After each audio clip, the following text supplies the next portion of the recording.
2월 27일 함께 나눌 하나님 말씀은 마태복음 18장 10절로 20절 말씀. 잃은 영혼을 찾는 사랑, 죄를 깨우치는 권고. 어제 본문에서 예수님께서 작은 자에 대한 말씀을 하셨습니다. 오늘 본문도 어제 본문에 이어지는 말씀이지요.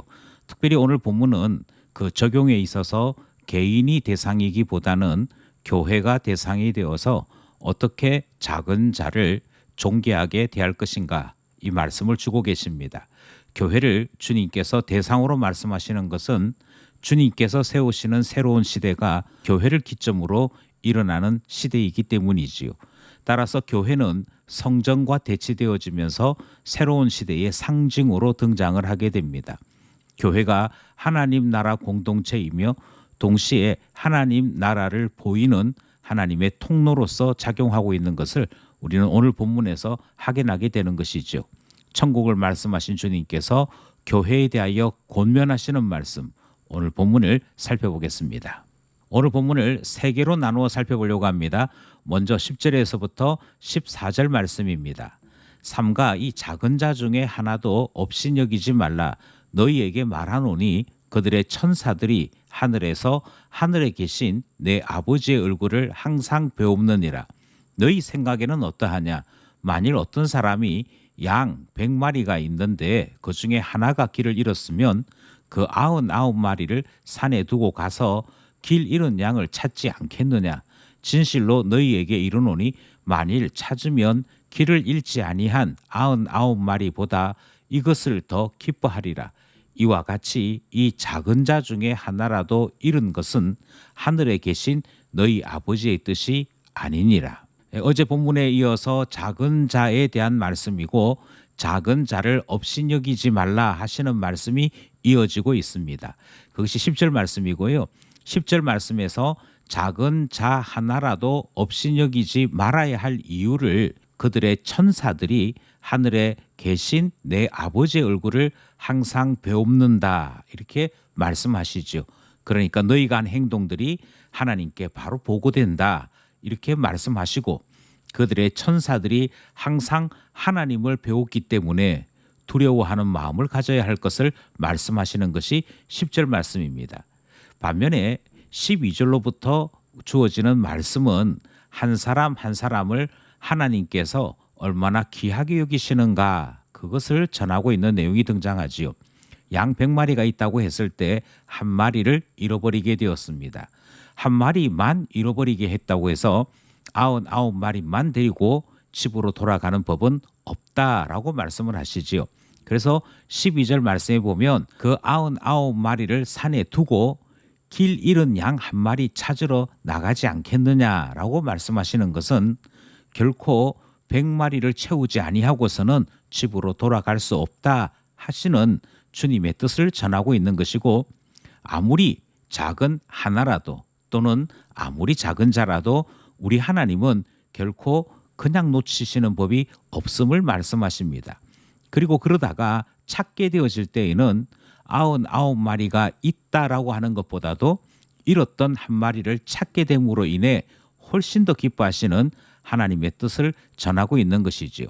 따라서 주님의 눈과 주님의 마음에는 어떤 작은 자라도 결코 작은 자가 아니다라고 하는 것을 우리에게 전하고 있는 말씀이며, 작은 자라고 하여서 잃어버려도 된다라고 생각하는 것은 하나님의 뜻과 맞지 않다라고 하는 사실을 전하고 있는 것입니다.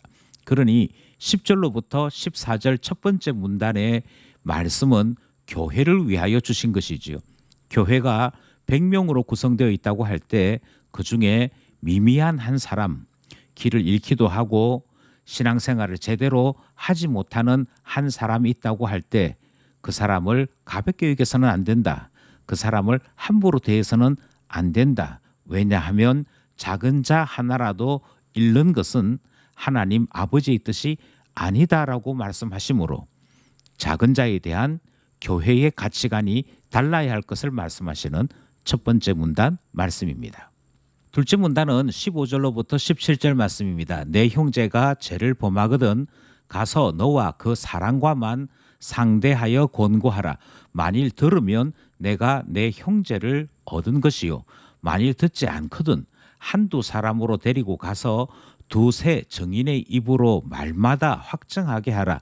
만일 그들의 말도 듣지 않거든 교회의 말하고 교회의 말도 듣지 않거든 이방인과 세리와 같이 여기라.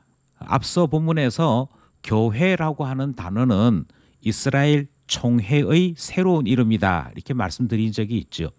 히브리어로 쓰여져 있던 구약 성경을 헬라어로 다시 옮기는 작업을 한 적이 있습니다. 그리고 그렇게 해서 만들어진 성경이 70인역이라고 하는 것인데요.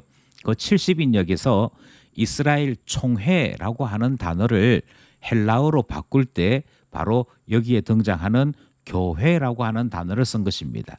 그러니 여기에서 말하는 교회는 오늘 우리 이 땅에 존재하고 있는 신약 교회인 동시에 하나님 나라를 위하여 세워진 공동체를 일컫는 말이다. 이렇게 생각하시면 되는 것이죠.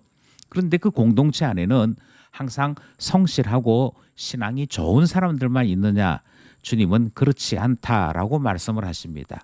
공동체 안에는 죄를 범하는 형제도 생길 수 있다. 문제는 그 죄를 범한 형제가 생겼을 때 교회 공동체는 어떻게 그 사람을 상대해야 할 것인가 라는 말씀이 15절 말씀의 출발 부분에 등장하는 내용입니다. 그러니 이 둘째 문단도 교회가 어떻게 이 말씀을 적용할 것인가 그것을 두고 말씀하는 것이지요. 첫 번째로 교회에는 권고하는 기능이 있어야 한다라고 말씀하십니다. 죄를 범한 사람과 상대해서 그 사람에 대해 권고해야 된다 이렇게 말씀하고 있고요. 이것이 형제와 형제 사이에 일어나야 될 교회의 기능입니다. 교회는 이처럼 권면하는 곳이다 하는 것을 말씀하셨다면 16절에서는 그 개인의 권면이 통용되지 않을 때 교회는 두세 사람의 정인의 힘을 통해 이 사람을 권면하는 곳으로서 기능해야 할 것을 말씀하십니다. 그러니까 16절 말씀은 교회가 공적으로 치리하는 것, 권면하는 것에 대한 말씀이 등장을 하는 것이고요. 따라서 교회의 모든 직분자들은 한 사람 한 사람들이 죄를 씻고 하나님의 참 자녀로 세워질 수 있도록 하기 위해 세워진 직분이다. 그것 위해 교회를 섬기는 것이고 일하는 것이다 라고 하는 사실을 확인할 수 있게 됩니다. 만약 죄를 범한 형제가 누구에게도 권면을 받지 않거나 또는 직분자들을 통하여 이 일에 대해 확정을 받지 않았다면 그것은 교회가 교회로서의 기능을 하지 않은 것과 같은 것이고요. 주님 말씀대로 하자면 작은 자 한 사람을 잃게 됨에도 불구하고 전혀 신경 쓰지 않는 일이 되더라 말씀하시는 것이지요. 17절 말씀에서는 그럼에도 불구하고 교회가 개인적인 권면, 공적인 권면을 다 시행했으나 여전히 말을 듣지 않는 형제를 만나게 될 때에는 이 사람은 이방인, 세리와 같다 그렇게 여겨라 말씀하시는 것을 보게 됩니다. 바울 사도는 이렇게 사탄에게 내어주게 될 때 그때쯤 가서는 더욱 명확하게 하나님의 사람인지 아닌지 구분된다 그렇게도 설명을 하지요. 그러니 쉬쉬하거나 죄를 덮어두는 것으로는 바른 권면, 바른 회복이 일어날 수 없음도 이 둘째 문단이 말씀하고 있는 내용이 됩니다. 교회는 신앙이 연약하고 죄를 범하는 형제를 어떻게 대우해야 할 것인가 그것에 대한 말씀 둘째 문단 말씀이었습니다. 마지막 셋째 문단은 18절로부터 20절이죠. 진실로 너희에게 이르노니 무엇이든지 너희가 땅에서 매면 하늘에서도 매일 것이요 무엇이든지 땅에서 풀면 하늘에서도 풀리리라. 진실로 다시 너희에게 이르노니 너희 중에 두 사람이 땅에서 합심하여 무엇이든지 구하면 하늘에 계신 내 아버지께서 그들을 위하여 이루게 하시리라. 두세 사람이 내 이름으로 모인 곳에는 나도 그들 중에 있느니라. 우리는 세 번째 문단에서 주님이 교회를 얼마만큼 놀라운 단체로 놀라운 공동체로 생각하시는지를 확인하게 됩니다. 교회가 하나님 나라의 통로 역할을 하는 것으로 설명이 되는 것이지요.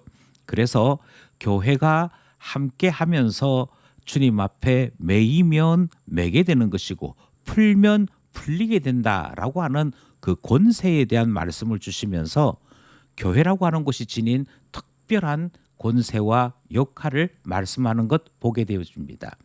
그러니 교회가 이만큼의 권세와 능력을 가지고 있다라고 하는 말씀 속에는 한 사람도 놓치지 아니하고 온 공동체가 마음을 같이 하게 될 때 그가 하나님의 사람이라면 반드시 돌아오게 될 것 또한 말씀하시는 것을 보게 되는 것이고요.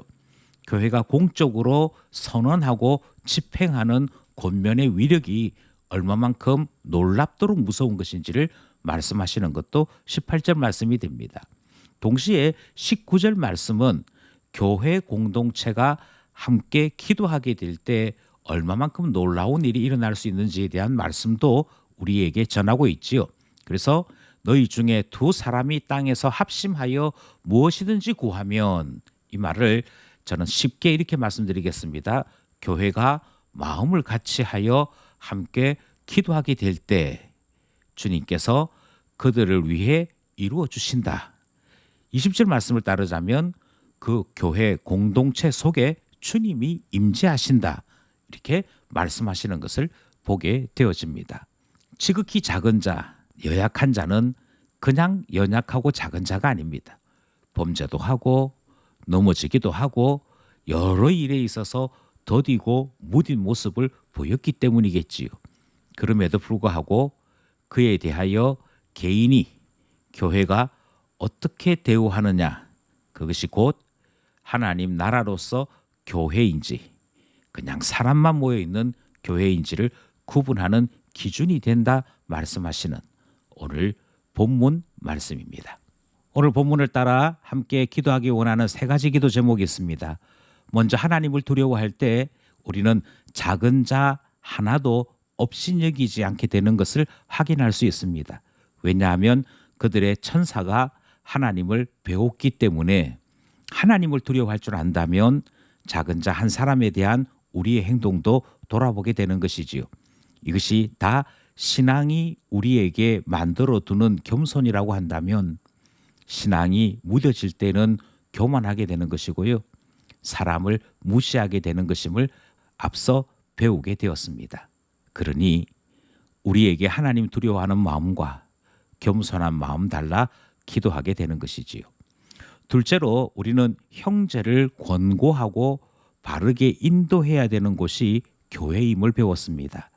그러므로 기도하기를 저희 교회에 하나님께서 복을 주셔서 사람을 변화시키는 교회 되게 해주소서 기도하게 되는 것이지요. 마지막 기도 제목으로는 우리의 교회에 기도의 은혜 주시기를 위해 기도하고자 합니다. 그렇게 할 때 주님이 임재하신다 약속하셨습니다. 응답하신다 약속하셨습니다. 이 풍성한 긍휼이 가득한 우리 교회 되도록 기도하게 되는 것이지요. 오늘도 말씀과 기도로 살아가는 우리 모두 되기를 원합니다.